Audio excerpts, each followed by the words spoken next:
Shivam, please mute yourself, otherwise it will create echo.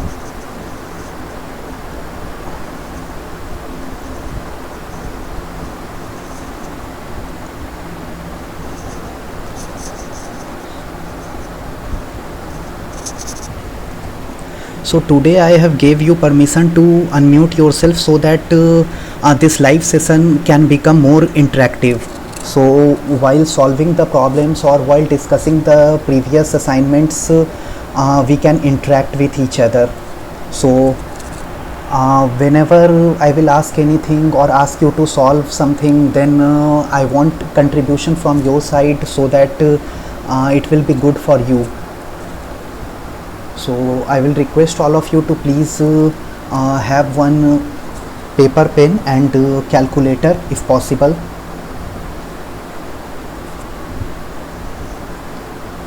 We will wait for 2 more minutes and after that we will start.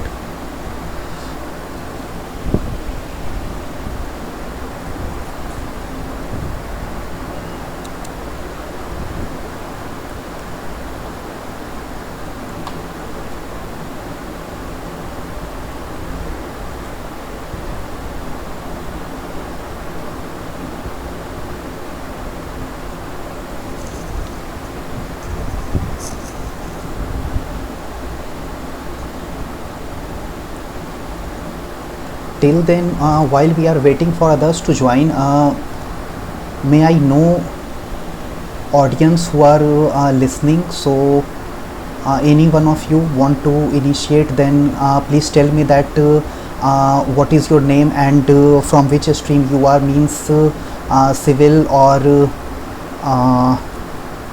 architectural branch or from industry.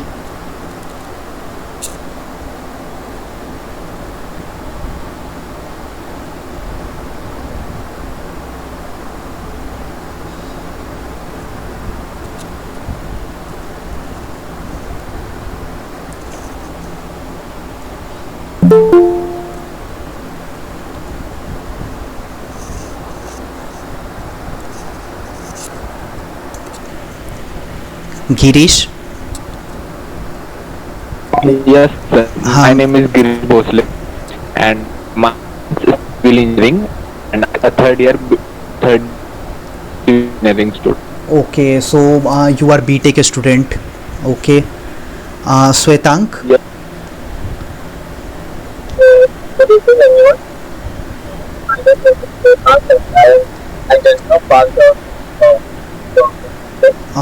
Your voice is not audible, Shwetank.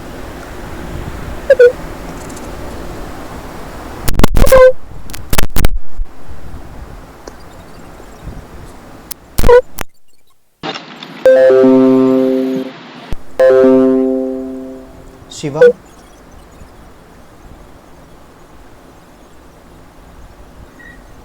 Sir, Mr. I am Shivam and I have completed my graduation from Delhi University in Punjab. And sir, I have done civil engineering. Okay, okay, okay. So I guess we can start now.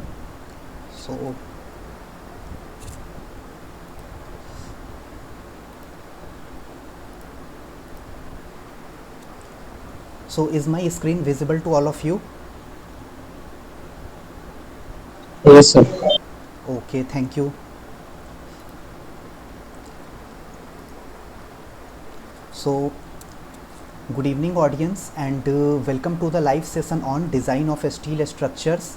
My name is Saurav Kumar Singh and I am doing PhD from Department of Civil Engineering, IIT Kharagpur.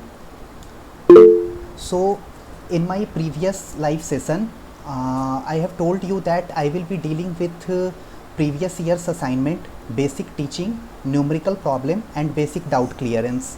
So first of all, I will be dealing with the doubts which I have seen on discussion forum, and along with that we will also follow some basic teaching which will be required to clear your doubts.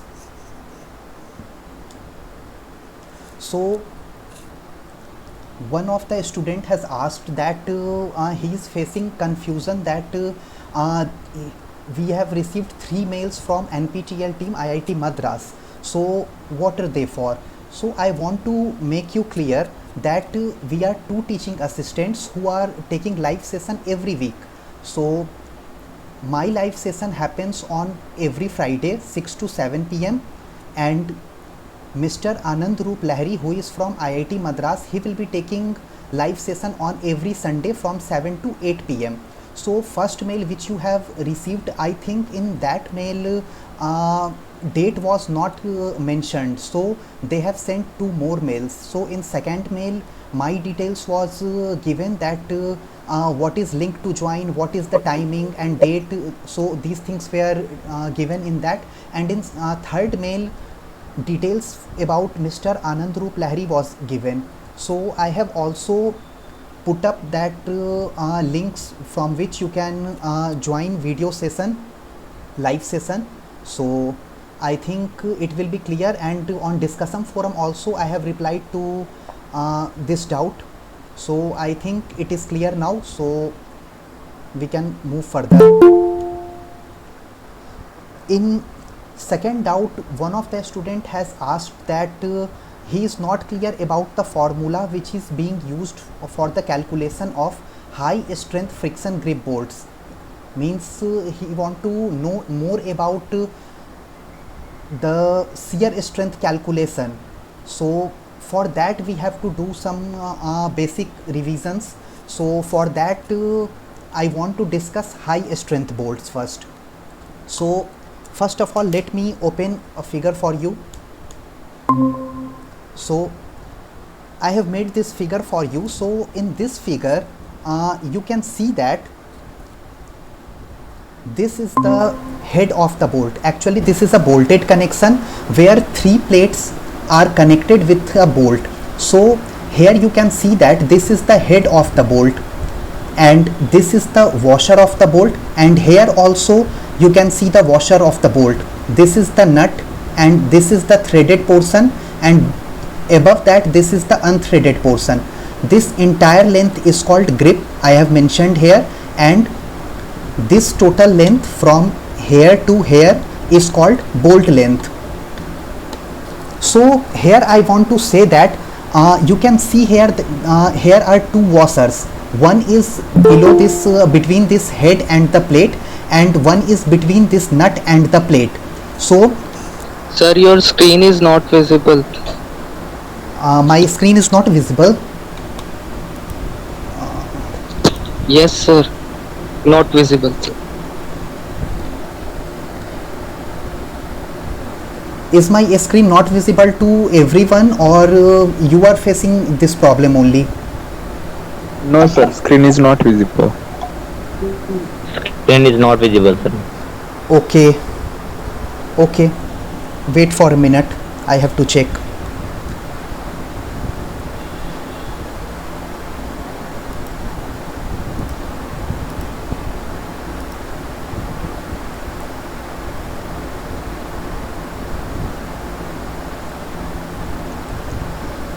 Is my screen visible now?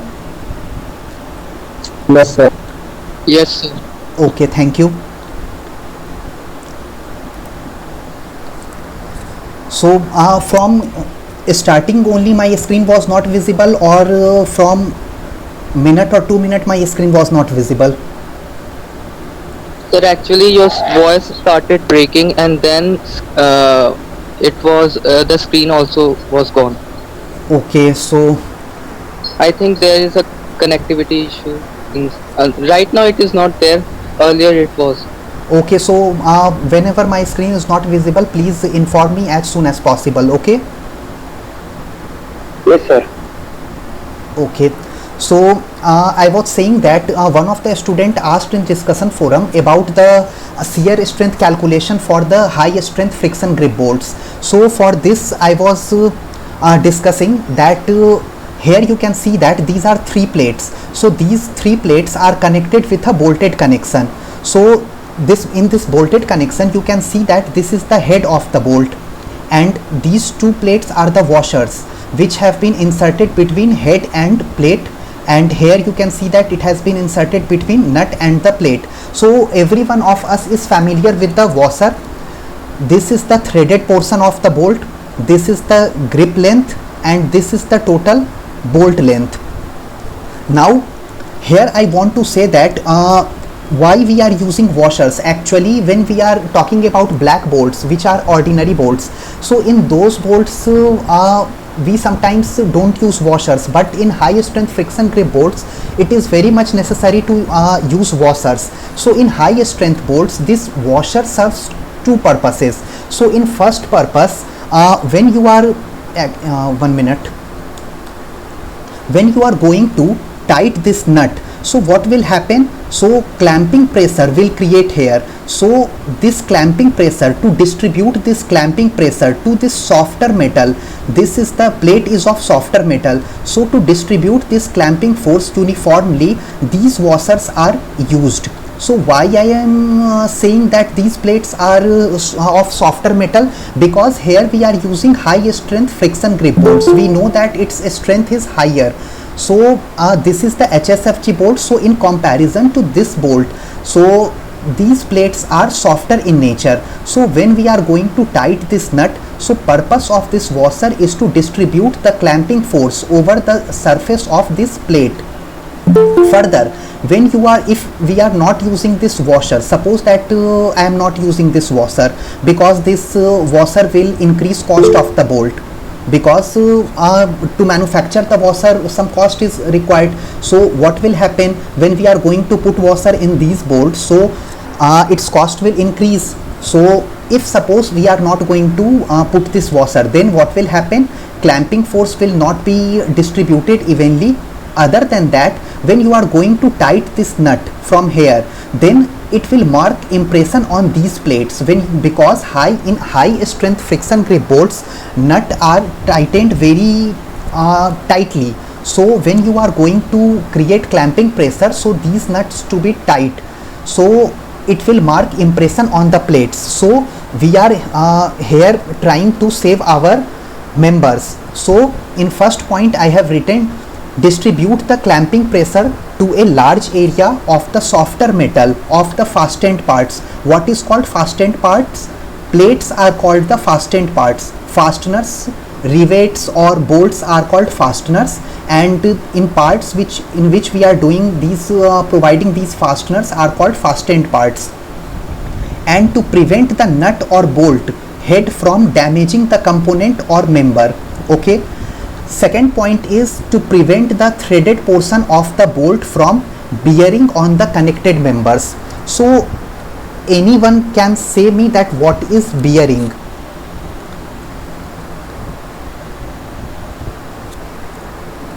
Any one of you, whatever you know, you can share. Sir, when the plate is just rubbing with the bolt is just rubbing with the plate.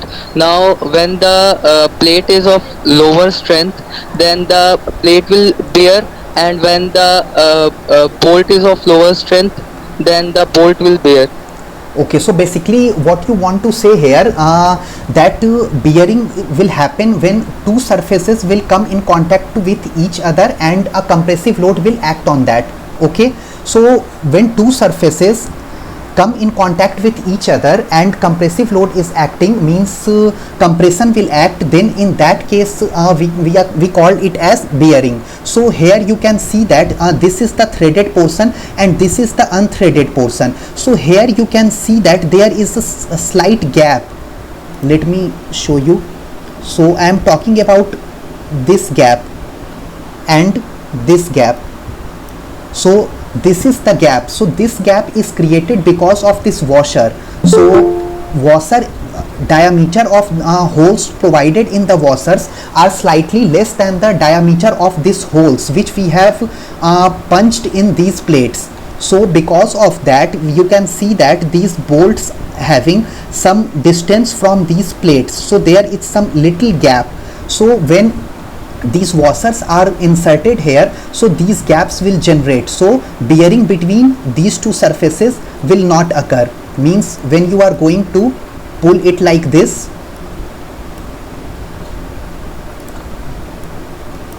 1 minute.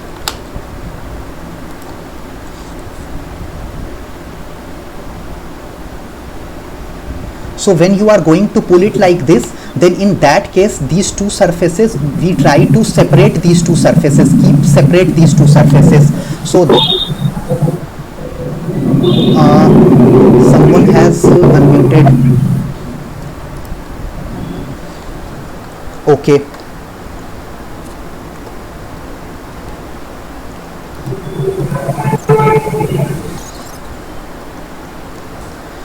So to prevent the threaded portion of the bolt from bearing on the connected members, so here we are trying to prevent bearing between the connected members, means bearing between the plate and the bolt, because we want high strength friction grip bolt to generate some friction. So that's why to take off those loads from friction, which we will come later on. Second, high strength bolts are made from bars of medium carbon steel. So we know about in week 0 live session, means not week 0 live session, I have prepared one week 0 live session in which I have discussed about that stress strain curve. So in that part, that is mild steel and this is medium carbon steel. So high strength bolts are achieved by increasing the carbon percentage, and high strength is achieved through quenching and tempering process. So in last class I have discussed about quenching and tempering process. So any one of you can tell us that what is quenching and what is tempering?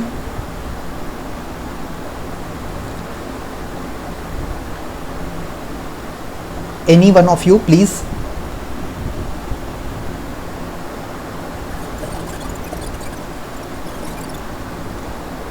In last week's live session, we have discussed a lot about quenching and tempering.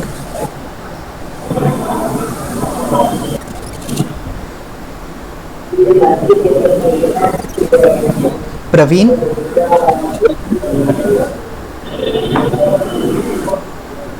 Praveen, please mute yourself. For cooling the material.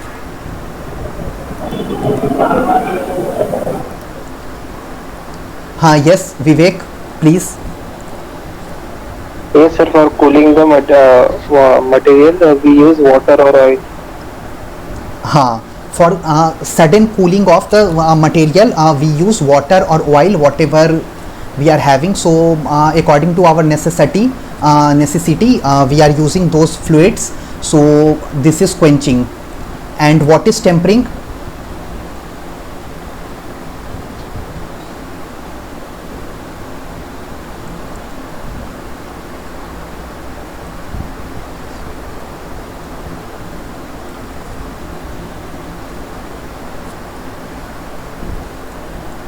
Shivam?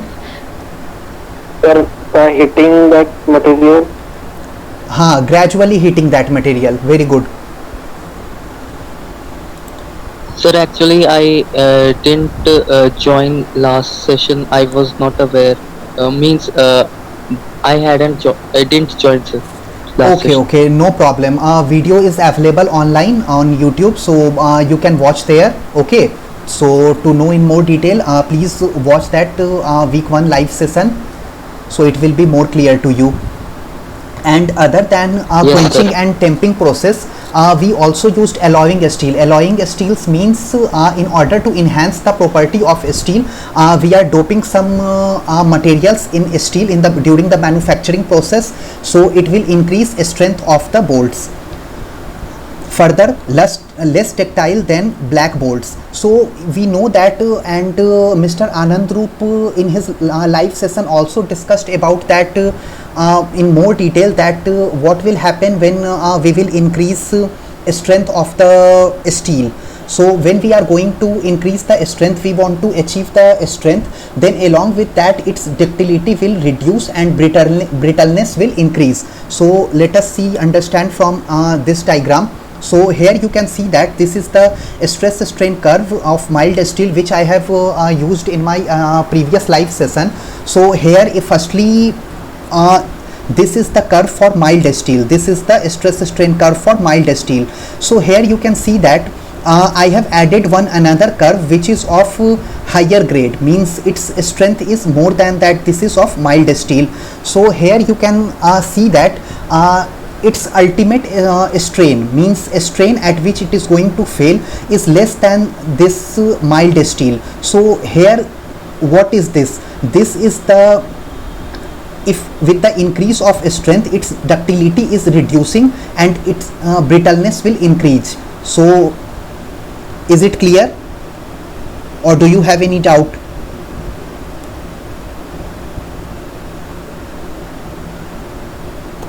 No, sir, clear. Okay. So can you repeat, sir? Yes. See, this curve, this is this shorter curve. So this curve is the stress versus strain curve for mild steel, and let us suppose this curve is for Fe 500. Okay, this is for Fe 250 and this is for Fe 500. So when we are going to achieve a strength, so what we do, we increase carbon content in the steel. So with the increase in carbon content of the steel during manufacturing process, its strength will increase. But on the other hand, what will happen, its ductility will reduce. How we are saying that its ductility is reducing? Because for the mild steel you can see that it can elongate before fracture, it can elongate up to this part. Let me draw it for you.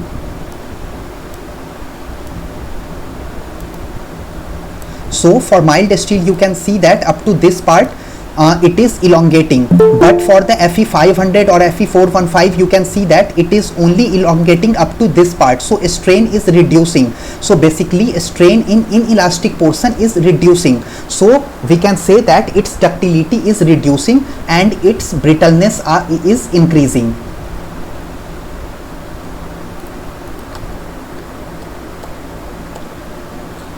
Yes, sir. Thank you, sir. Welcome. So material of the bolts don't have a well defined yield point. So in this figure we have seen that when we are going to increase the strength, means we are increasing its strength of the mild steel by increasing carbon content. So here in this stress versus strain curve of mild steel, you can see that here is a yield point. We are getting yield stress value corresponding to this point. DE is the yield plateau we have discussed earlier. So corresponding to this point D, we are getting this yield stress value Fy. But here in this curve we are not getting such a point which will be defined to be as yield stress point. Okay, so here you are seeing that we are not getting any yield point. So how to get yield point for these type of materials? We have discussed that for these type of materials which don't show perfect yield point, we use offset method. Offset method means this is the straight line. So this is the straight line. We will draw a tangent at this point. So this blue line is the tangent on this curve, and after that you can see that this point, let me write it for you, this point. So this point is the 0.2% strain. So what basically we are doing, we are drawing a parallel line. So this red line is the parallel to this blue line, and we are sliding this line towards this strain axis, and we will stop this line when we will reach the point of 0.2% of strain. Okay, so when we will reach up to this point 0.2% strain, then we will see that at which part this line is cutting this curve. So here we are seeing that at this point this line is cutting this curve. So corresponding to this point we will see what is the value of stress along y-axis. So here we will get some value of stress. So at this point this stress will be reported as proof stress of this curve. Means we are not using yield stress, we are using proof stress. Why we are not using yield stress? Because its yield stress value is this curve is not showing a perfect yield stress value. So we have calculated this yield stress using this offset method. So that's why these type of stresses is called proof stress. Any doubt in this?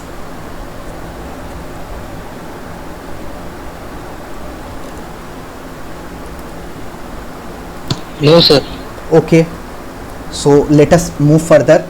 So here this is written, material of the bolt do not have a well defined yield point. It has not well defined yield point because it is of high strength. So instead of using yield stress, proof stress is used here. After that, if you will see IS 800, then in IS 800 proof stress is reported as 0.7 times the ultimate tensile stress of the bolt. So we are not using Indian standard code book is not using 0.2% offset strain method. So what is the difference between these two? In India it is using 0.7 times the yield tensile stress of the bolt, means whatever maximum strength you are achieving, like that here you were achieving this U, this was the ultimate stress value for the mild steel. Similarly you will get a ultimate stress value for this Fe415 or Fe500 curve. So 0.7% of this value is reported as proof stress value according to IS 800, but in American code proof stress is taken from the offset method, which I have shown you right now. So they are using this method and we are using 0.7 times. So by using 0.7 times the ultimate tensile stress, we are on the safer side. Means if you will see this picture, so if you are following American code, then for example, if after doing proper tightening of this bolt, if you are going to give 2 or 3 more rotations, then after giving 2 or 3 more rotations this will fail. But if you will go according to that Indian standard code, then you can go above 2 or 3 rotations, means you can follow up to 4 or 5 rotations, means you can give 4 rotations more in this bolt and it will not fail. It will fail after giving 4 or 5 rotations. So we are on the upper side according from this American code. So remember this thing, proof stress is equal to 0.7 times ultimate tensile stress of the bolt, because when we are going to solve the question this formula will be required. Further, nut tightening. Actually see, in high strength friction grip bolt we have to tight these nuts very tightly. So special techniques are used to tight these nuts. When we are going to use these special techniques for nut tightening, then it will induce initial tension in the bolt. So let us see here, when you are going to tight this nut, what will happen? These plates will be compressed, means when you are tightening the nut, these plates will be compressed.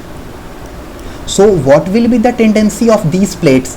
These plates try to regain its original shape, means it is experiencing compressive force, then it will generate tensile force within the bolt. Okay, so this point is clear.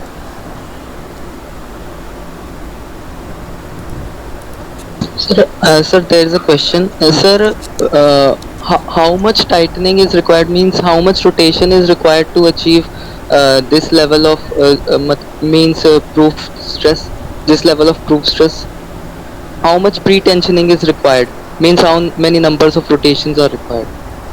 See, that will depend that further when we will proceed, then you will see different type of HSFG bolts. So on there are several factors on which it depends that how much tightening you want to achieve. See, in general case what we do, we will try to impose tightening up to our limit. Okay, so up to that part which we can do tightening, means how I can say, further more rotations with ease is not achieved. Means after doing tightening, means when you are going to put wrench in the bicycle nut or something like that, then what happen, you insert some rotations on that, with these rotations it will nut will rotate, and after that you have to create some force, and after some rotations you will see that you are applying force, but the nut is not getting tight. Okay, so after then this is the exact value. So the method which you are going to use, actually you can see these methods in more detail in Subramaniam book, in which they have defined that how many types of tightening method are there. So if you want to study in more detail, then that you can follow that book, and you can see that what are the techniques used for tightening. So with the tightening methods, with ease, how can means tension we want to generate, you have to see that. Actually, see, let me move further, then it will be more clear to you.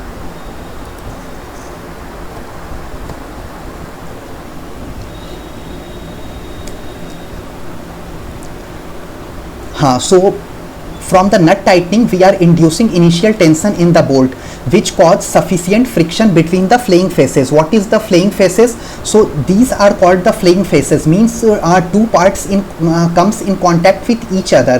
So you can see that here there is a flaying faces between this washer and this plate surface. Here there is a flaying surface between these two plates. Similarly, here is the flaying faces between these two plates. So what will happen? So when it will tight, this bolt will tight, then what will happen? There will generate sufficient friction between these two plates. Okay, so when you are going to apply load in this direction, then due to this pre-tension generate in this bolt, this plate will not move easily in this direction. You have to give very high force to create this type of motion in this direction. So cause sufficient friction between the flaying faces. Such bolts are called high strength friction grip bolts. Friction eliminates slip in the joint, and joints with high strength friction grip bolts called non-slip connection or friction type connections. We have seen here that friction is generating between surfaces. So due to these frictions, it will not slip. Okay, so when it is not slip, then this is called slip resistance bolt, means we are restricting the slip, and this is also called friction connection. Further, induced initial tension in the bolt is called proof load of the bolt. The tension which we are inducing in the bolt is called proof load. And why it is called proof load? Because we are calculating is proof stress using means using this formula or 0.2% offset strain formula. So this is called proof load. Coefficient of friction between the bolt head and the flaying surfaces is called the slip factor. Further in coming formula which we are going to see, in that formula we are using one factor called slip factor. So that is basically related to this friction which is offering by these surfaces. So requirement of a HSFG bolts. So what are the requirements? When forces are large, means when our joint is subjected to a very large force, and we have very limited space for the connection, means if we are going to put ordinary bolts in that connection, then you will be required to put 8 bolts, but we have not that much space that we can put 8 bolts in that joint. So we have to go for high strength friction grip bolts. It will reduce the number of bolts. Suppose for ordinary bolts you will require 8 number of bolts, then in HSFG bolts you will be required let's say for example 4 bolts. So it will reduce the length required for the connection. Further, erection cost can be reduced by using fewer bolts. Actually, see, this is the contradictory point, because when you are going to for the HSFG bolt, cost of HSFG bolts is more than the cost of the ordinary bolts. So you have to see that from the calculation you will come to know that, or from the experience who are from the design field, from the experience you can say that suppose you are going to put 5 HSFG bolts, or on the other hand you are going to put 8 nominal bolt, means black bolt. So you have to do cost comparison, and when you are seeing that which type of bolt will cost less to you, then those bolts we use. So basically these HSFG bolts are used for where space for the connection is limited. Further, when the structure is subjected to dynamic loading, so for that case we use HSFG bolts. So for dynamic loading refer to this Here in note I have put that HSFG bolts provide rigid fatigue resistant joints. So what is fatigues? Can anyone share? Sir, fatigue is when there is lot, means in regular way there is tension or compression, then tension, or means Yes, change yes. of loading is there. also. Yes, cyclic loading. Okay, so fatigue is cyclic loading. So alternate cycles means tension, then compression, then tension, again compression. So this type of loading is called fatigue loading. So why fatigue loading is dangerous or requirement will be more in case of fatigue loading? Because if say any joint can withstand a load of 100 kilonewton in normal loading, means it is not subjected to cyclic loading. So after application of 100 kilonewton of load, say that joint will break or that joint will collapse. So in case of fatigue loading, it will not reach up to 100 kilonewton of load. It will fail before that. Means you can say that due to presence of cyclic loading, again in alternate cycles, tension compressions, so it will fail before 100 kilonewton. Say in 70 kilonewton it will fail. So fatigue loading is dangerous. Now coming to HSFG bolts are divided into parallel shank and wasted shank. See, within HSFG bolts there are two things, parallel shank and wasted shank. So for parallel shanks, we most commonly we used parallel shanks. So in parallel shanks, these connections are designed not to slip at serviceability load but slips into bearing at ultimate load. So what is it basically want to say? When you are putting service load, means you have not multiplied it with factor.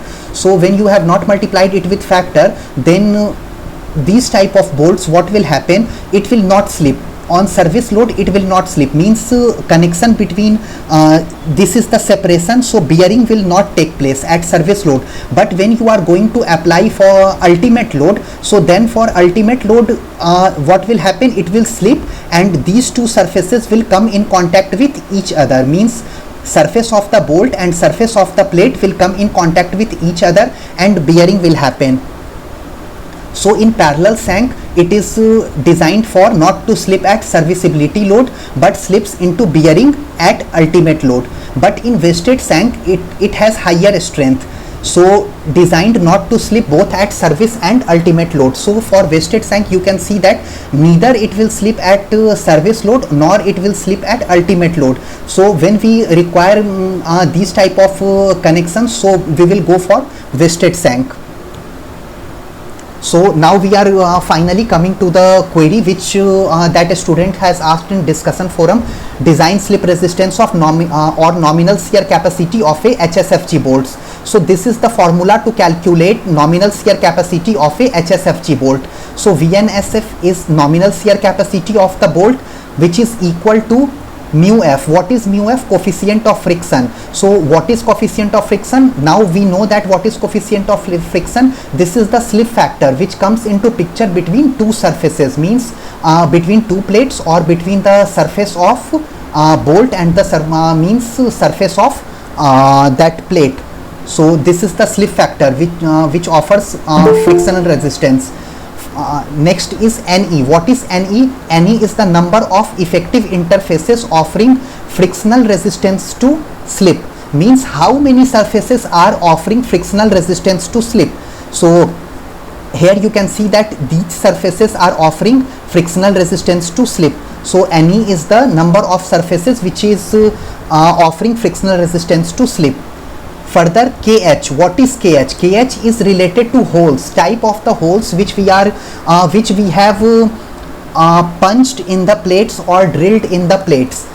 So we have different type of holes. One is clearance holes, another is oversized holes, another is slotted holes. So can anyone tell me what is difference between clearance, oversized and slotted holes? Any one of you, please.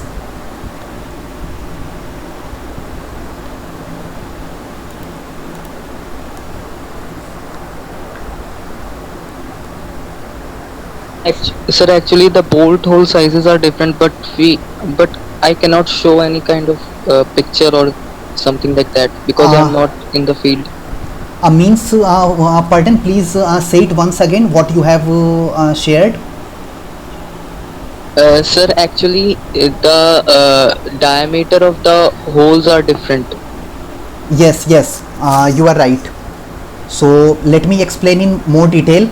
So Sir, can you show us some yes, yes. images of all? Yes, I have put it one image. For first thing is clearance holes. So what is clearance holes? So you are familiar that you have saw these many lectures, you have went through these lectures, so now you are familiar that when we are considering bolt, then we take bolt diameter, means hole diameter. So for codal provision, let me show code.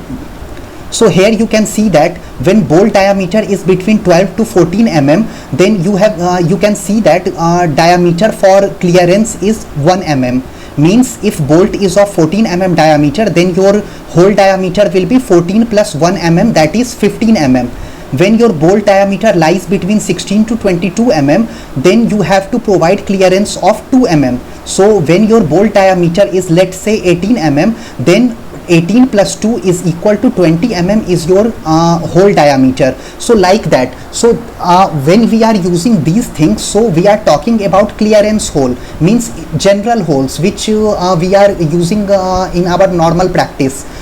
But here we can see that for HSFG bolts some more terms are introduced, which is oversized holes.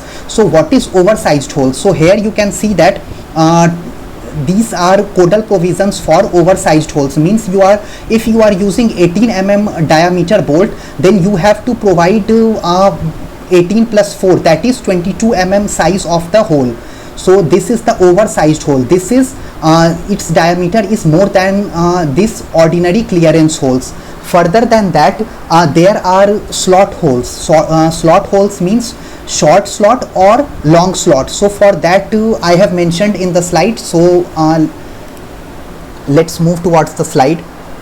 So oversized hole should be less than or equal to 1.25 times D or D plus 8, which is lesser. Means what is small d? Small d is the nominal diameter of the bolt. Okay. Short slotted hole, for case of this is the top view of the slotted hole. So here you can see that it is the length of this slotted hole, and this d naught is the width of the slotted hole. I am speaking again.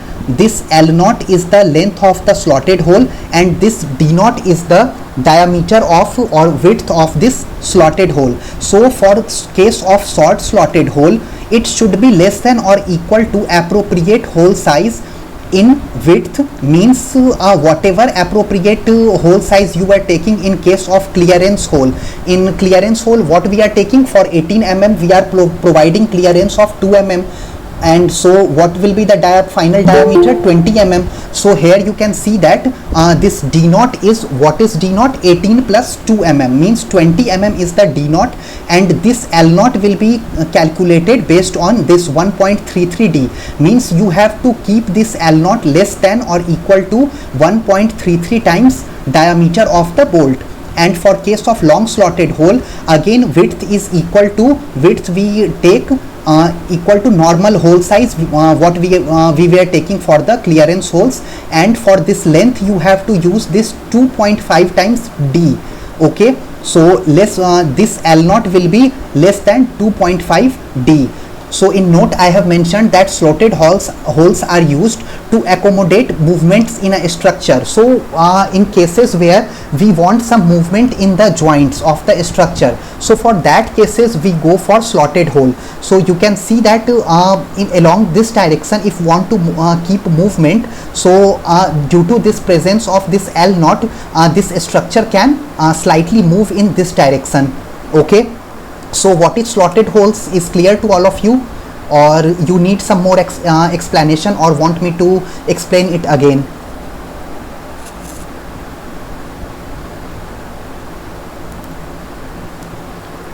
Any one of you please share. Sir, Can you please tell us about the parallel and wasted shank bolts? Can you show us the images? Okay, 1 minute. Actually I don't have parallel and wasted shank bolt images because it is very much not required in means it is mainly for the people who are from the industry. For this course it is not much required, so I have not inserted picture of these two, this parallel shank and wasted shank. Further you can google it for the picture of these two types of HSFG bolts. Well, actually, sir, I had googled it, but I was not able to find them. Okay, so in next lecture actually I have when I was preparing these slides I have shown those images, so I will in the next live session I will put it in the previous slides, and after that you can before uploading it I will put in this slide and you can see those pictures. Okay, so it will be fine to you.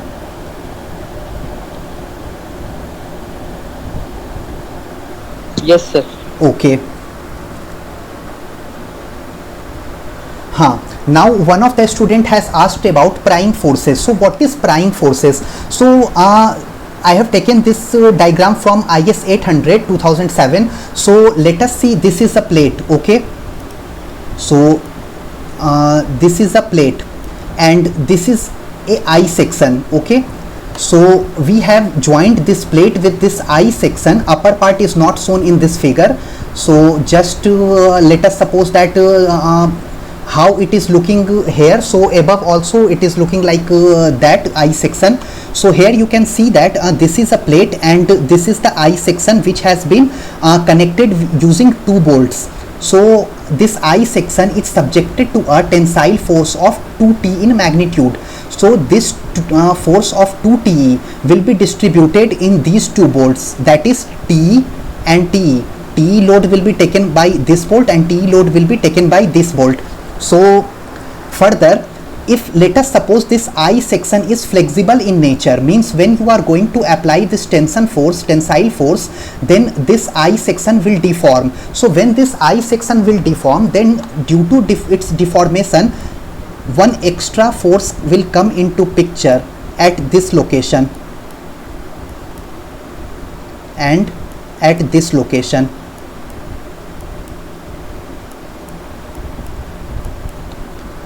And let us say its magnitude is Q.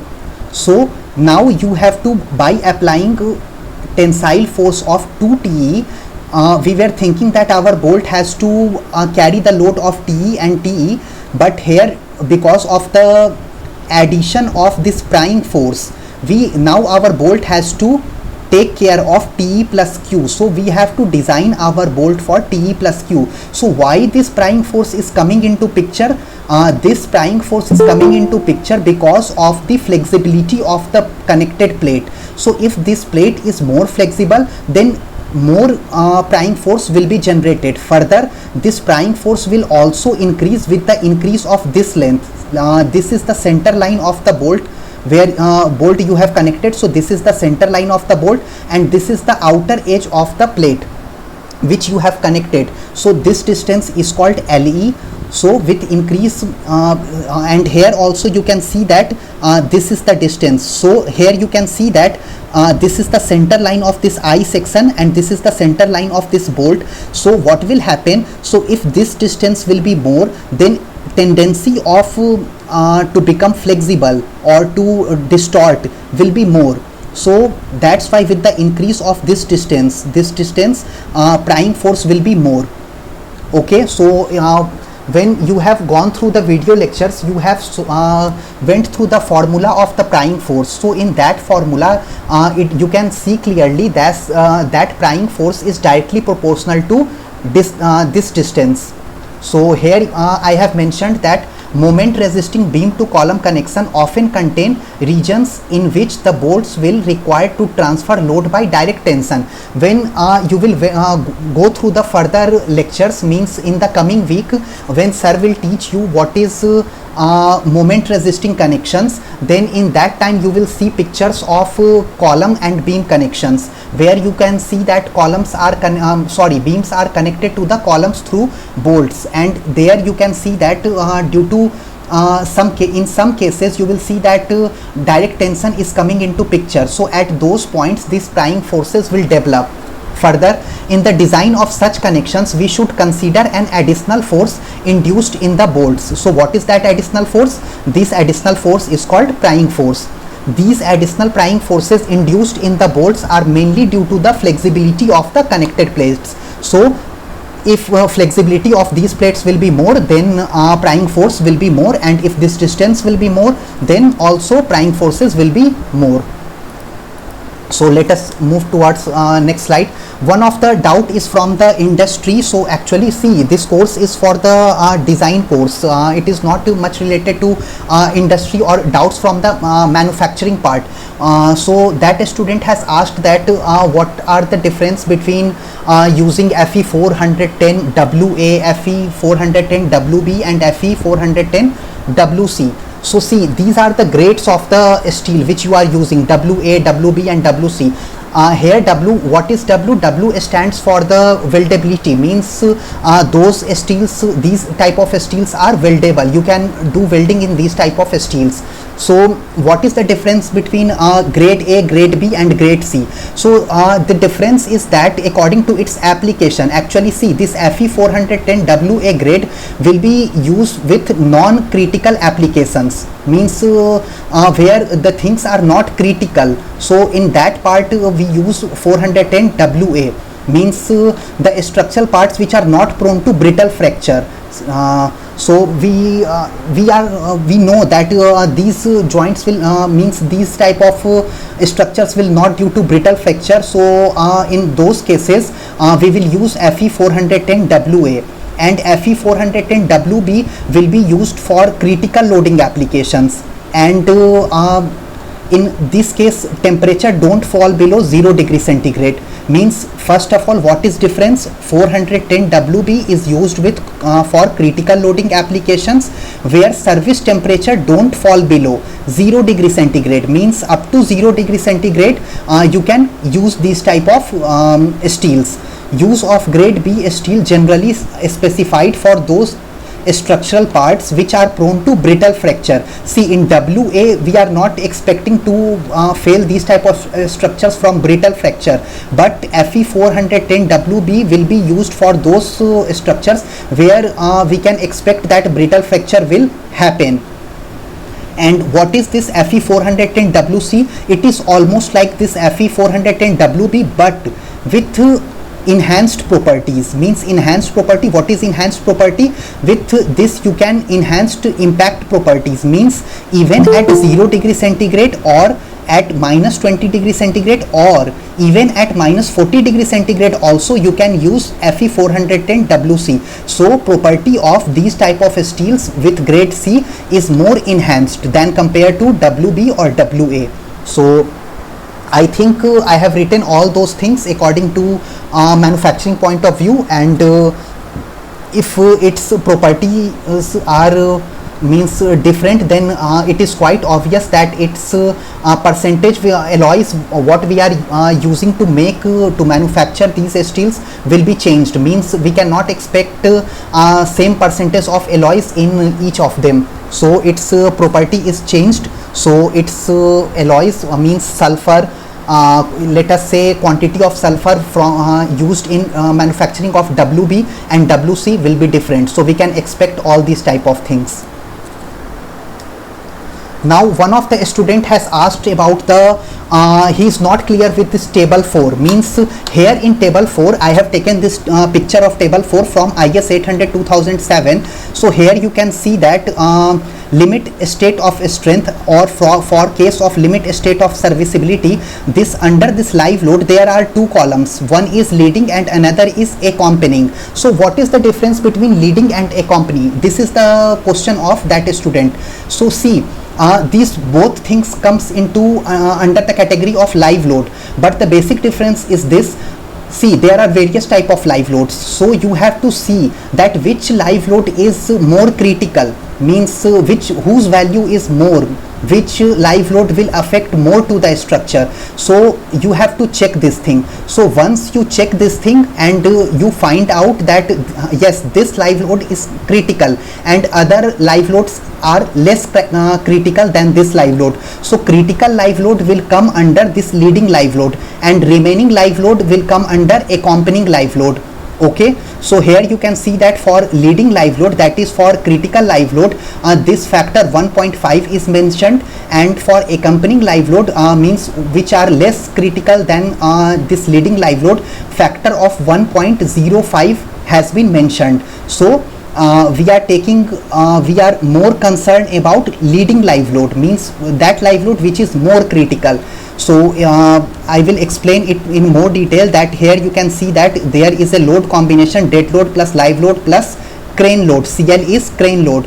So crane load, you have to see that this is not like that means CL is 1.05 factor you will multiply with crane load. No, if you will see that crane load is more critical, then 1.5 factor will be applied to this crane load and 1.05 factor will be applied to this live load. So you have to check that for live load which live load is more critical. So once you know that this live load is more critical, then you have to multiply this leading factor with that live load and remaining live load, this accompanying factor you have to multiply. So I think this table 4 is clear. Sir, what is crane load? Crane load, see actually when you are going to construct a building or when you are going to make a industry in which you have to install cranes permanently into picture, those crane loads, actually what are those crane loads? Those crane loads will move actually though while during the construction you have seen that during the construction of multi-story building cranes are installed in the building, means on the roof portion they have installed cranes. So those moving cranes impose loads on that structure. So those that crane load we are talking about. Or in some of the industry, let us suppose you have a coal industry, and in that coal industry you need to take coal from one place to another, and for taking that coal you are using cranes in that structure. So that crane load will come into picture in that structure. Okay, and this ER is erection load, this EL is earthquake load. What is erection load? Erection loads are those loads, means some of the materials you put into the structure while construction. Let us suppose your house is under construction and you have kept bags of cement or bags of sand or marbles on your roof portion to put or to use in the construction purpose. So these are erection loads, means construction type of loads which you keep in your structures.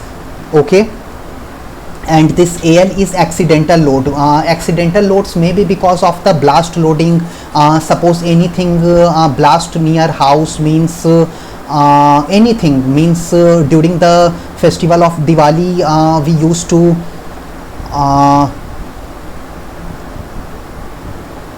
various type of means explosives we used to burn. So these are accidental loads. Or you can also expect accidental loads from vehicle, means let us suppose any type of accident took place. You cannot always think that accidents are severe. Let us suppose you are taking one thing from one place to another place, your bed from one place to another place, and accidentally it strikes with your column. So these type of loadings comes under accidental load. So sometimes we take care of these type of loading also. So actually the building is designed for the worst loading combination. When we are going to design, so we take worst loading combination, and according to that our building is designed. Okay, so can I move further? Yes, sir. Now coming to the previous year assignment questions. So first question is, if D is nominal diameter of the bolt and D naught is corresponding standard hole diameter, see here, d is the nominal diameter of the bolt. In previous live session or in the slides of Professor Damodar Mathi sir, you have see that what is nominal diameter, what is clearance, what are standard means hole diameter. So here d is the nominal diameter of bolt and d naught is the corresponding standard hole diameter. The length of bolted joint Lj, that is the distance between the first and last row of the bolt, means you have a bolted connection, so we are talking about first and last row of the bolt measured in the direction of the load transfer. We are measuring this distance in the direction of load transfer, is known as large joint. Kab means when we are going to say it as large joint. So any one of you have went through the video lecture, so any one of you say that when we consider it as large joint. Sir, C option. Option C, yes, correct. So when Lj is greater than 15 times nominal diameter of the bolt, then that type of joint is called considered as large joint. So option D is correct. Oh sorry, option C is correct. So can you say that what will happen if we don't follow this codal provision of large joint? Means what happened basically, when we have large joint, then we have to multiply a factor, means when while calculating the shear capacity of the bolt, we will multiply a factor with the shear capacity of the bolt. So what will happen if we will not consider this into picture? What will happen? Sir, actually at the extreme bolts large loading will be there. So then large what will happen? stress will be induced and the joint will fail at the extreme bolts. Okay. Okay. So that's why we reduce the the strength of the joint. See, actually what happened let me draw one figure. Actually it is very difficult to use this board. Let us suppose these are two plates, okay, and forces are applied in this direction, okay, and you have this bolt and you have this bolt. So what will happen if this distance will be more? Then what will happen, it will, when you are going to sorry, I have to apply compressive load.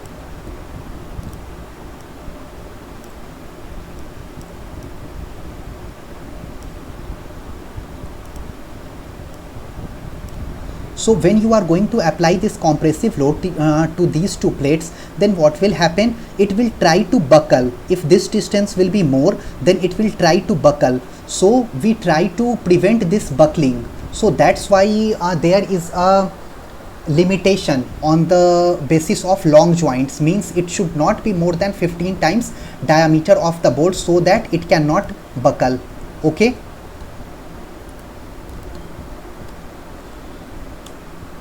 Now second, we have studied about intent. In Sir, in tension case it will of not tension- buckle. See, buckling will happen in compression members, okay. So in tension, when you will study compression members in design of steel structures, so in there you have to study about the buckling. So buckling happens in case of this compression member, not in tension member. So this is the second question. Okay. Prying force in high strength friction grip bolt used in a joint connection becomes significant if, means prying forces are significant when these prying forces will be significant. Just now we have discussed. First option is a member connected with HSFG bolt possesses sufficient flexibility. Second, HSFG bolts are flexible enough. Third, a member connected with HSFG bolt possesses sufficient rigidity. A member connected with HSFG bolts possesses very high mass density. So which option is correct? C option. Option C. Why? Yes, sir. Why? Sir, because we need because prying forces are generated when the connection is rigid enough and when it is connected with the high strength friction grip bolts. No. what I have told you in the slide of that this. See here, when this is rigid, then it will not deform. So for generation of this additional prying forces, this member has to be flexible. Okay, so if this member will flexible, then this prying force will come into picture. If this is not flexible, then it will not deform like this. So prying forces will not come into picture, means if come into picture, then its magnitude will be very less. So its magnitude will be more considerable if this plate is, or this I section is flexible in nature. Okay, so option A is correct. Means option A member connected with HSFG bolt possesses sufficient flexibility. If the member has sufficient flexibility to deform, then this prying force will come into picture. Okay, so is it clear now? Yes, sir. I was thinking about the HSFG bolt, flexibility or rigidity of the HSFG bolt. Oh, okay, That's okay. why I gave. Okay. Question 3. Maximum size of fillet weld done to connect an ISA 90x60x8 with a gusset plate is. Means here in this question, first of all tell me what is the full form of ISA? Indian standard angles. Yes, correct. So maximum size of fillet weld has been asked here. So please calculate maximum size of the fillet weld. For the angle section, you have studied in the slide that what is the formula to calculate maximum size of fillet weld. So go through that slide and or notes where you have kept all those things, and please find out this quickly. Very short formula.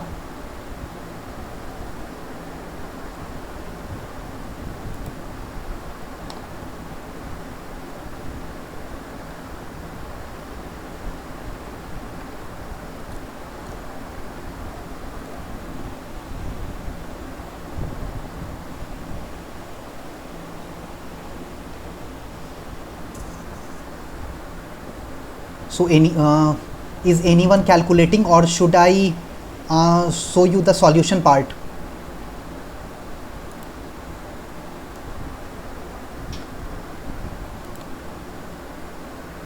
Sir, option C. Option C. Option B is correct. What formula you have used? Actually, formula for fillet weld to calculate maximum size of fillet weld in case of angle section is 3/4 of nominal thickness of an angle section. So size of the angle section, thickness of the angle section is 8 mm. So 8 into 3/4. So that is equal to 6 mm, I guess. Question number 4. If size of a butt weld is S, the effective length of the butt weld LEB shall. See, this is the diet codal provision, means what should be the minimum length of the effective length of the butt weld. So option D is correct, that is should not be less than 4s. We don't have we will not put effective length of butt weld less than 4s. So I have more questions to discuss, but time is up, so let us wrap up this session, and in next session, which will be taken by Mr. Anand Roop Lahari, so in he will discuss remaining part of the assignments. So thank you everyone for listening this lecture. Sir, actually, I suggest you to just give the links of these videos that will be uploaded on the design of steel structure lecture series, sir. Actually, you have received one mail from NPTEL IIT Madras, which contained one Google sheet. In that sheet, me and Mr. Anand Roop both are updating our live session links. Yes, sir. Yes, I have received, sir. But I just suggest that in the future, because like in the case of HSFG ports, not much details were given in the video. So and it becomes difficult to know about the HSFG ports. So that's why I was suggesting that just in the comment section, just please put the links there of your videos. See, actually, for the present live session, see, actually, right now it is being recorded. Okay, so after ending this session or after wrapping this session, I will upload this video on my YouTube channel, and I will. Yes, sir. Yes, sir. I am getting. But please, in your YouTube channel means the link of your YouTube channel on that video, sir. Okay, so Means you want me search. to share link of the YouTube channel? Yes, sir. On the video of HSFG bolts means sir जो Damodar sir के जो video है उस पे share कर दीजिए comment section में जाके, तो फिर इजी हो जाता है, कोई भी देखता है तो सर क्योंकि कई बार वीडियोस ढूंढना बहुत मुश्किल हो जाता है HSFG बोल्ट अगर कुछ समझ नहीं आता है सर तो.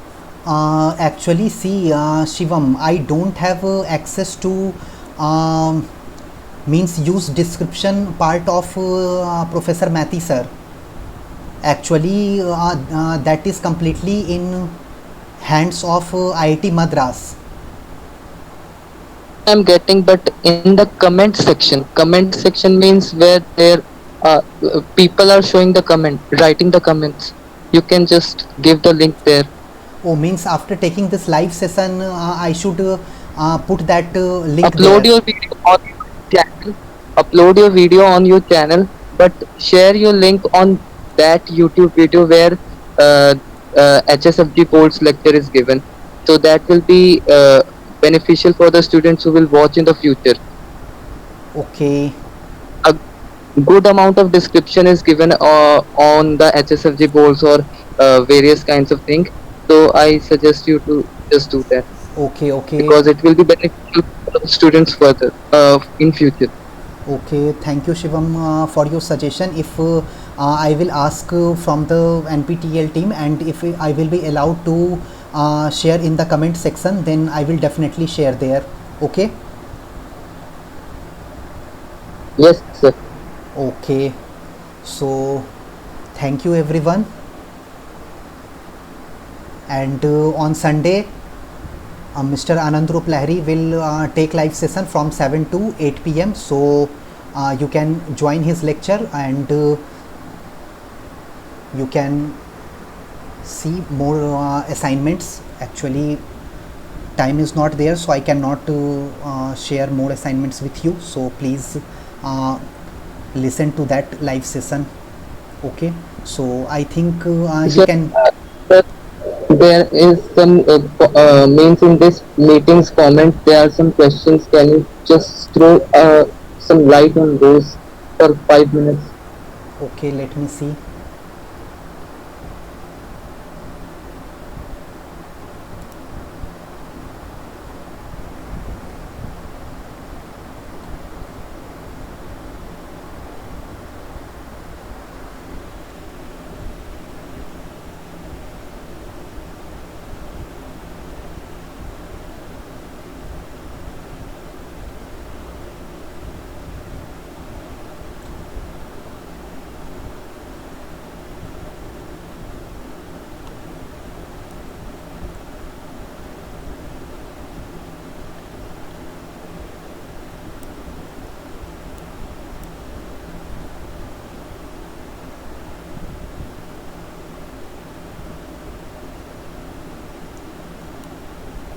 Okay, so in which cases stress concentration is produced in bolt hole?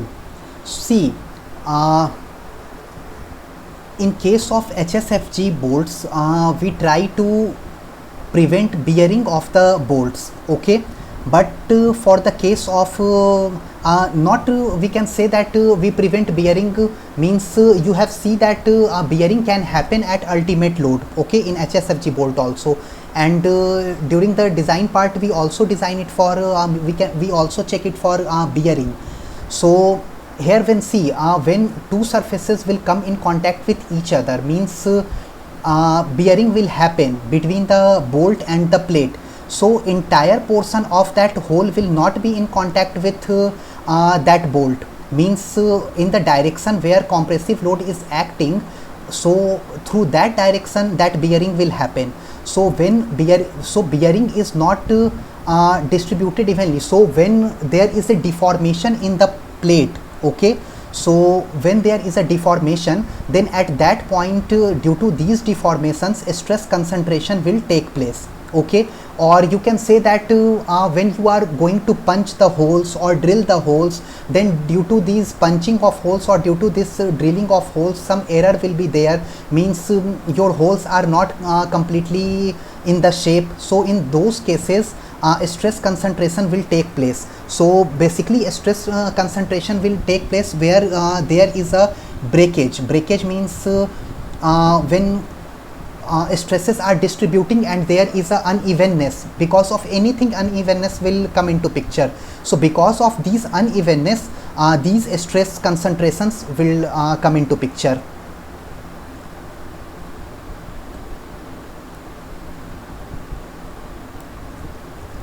Why provide more clearance in a oversized holes? See, oversized holes, different size of holes serve different purposes, okay.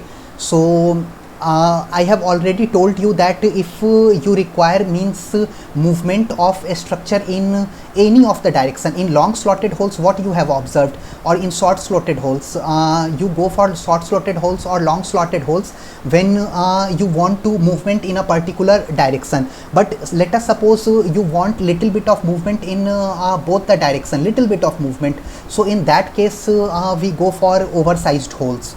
So every thing has its own purpose.